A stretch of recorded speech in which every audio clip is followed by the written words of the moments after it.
Tara, subukan nating lutuin ang creamy pork belly. Saktong-sakto ito sa mga nanay na hihirapan mag-isip ng ulam at napakadali nga lang ng recipe na ito.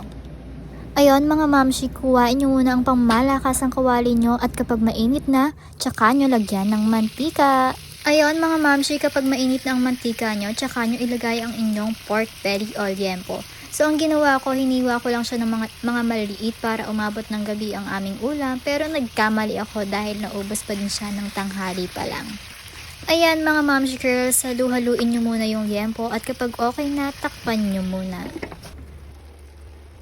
Ayan mga mamshi, for the mekos-mekos lang muna ang ginagawa ko sa mga puntong iyan ay pwede nyo lagyan ng onting asin para magkalasa ang liempo nyo.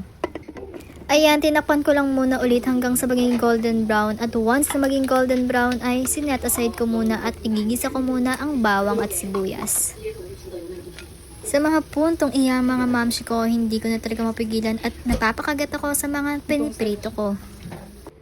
At kapag naset aside nyo na mga mamshi ko, inuuna ko muna igisa ang bawang at kapag naging golden brown o naging brown na yan, tsaka ako isusunod ang sibuyas. Ayan mga mamshi girls, kitang-kita nyo kung paano ko simutin ang sangkalan dahil ayokong may natitira. At kapag okay na yung bawang nyo mga mamshi girls, ay isunod nyo na ang sibuyas at ayun, imekos-mekos nyo lang din. Ayan mga mamshi girls, kapag nagisa nyo na ang bawang at sibuyas, isusunod naman natin ay mushroom at mais. Ang ginamit ko nga pala na mushroom ay yung nasa sachet lang at yung mais naman ay yung nasa lata lang. At kung mapapansin nyo mga mamshi girls ay ginisa ko yung mais dahil gusto ko kasi medyo toasted yung mais sa huli.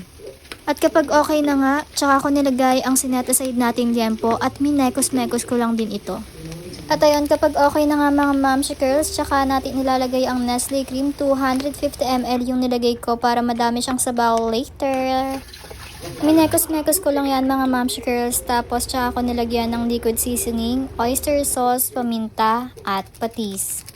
Chamiter nga lang mga ginamit ko mga mamshi girls, tsaka tikman nyo na lang mga niluto nyo kung ayon ito sa inyong panlasa. Tinakpan ko nga lang ulit saglit yan mga mamshi girls, tapos kaya naging ganyan yung kulay nan ay nilagyan ko yan ng chili paste para pang pasigpaba at mahilig ang mga tao dito sa bahay sa maanghang. Optional lang naman yan lalo na kung hindi kayo mahilig sa maanghang. Huwag nyo lagyan at baka hindi nyo yan makain. At kapag okay na nga mga mamshi girls, hala are, huwag nyo na patagalin pa at magsandok na kayo ng kain.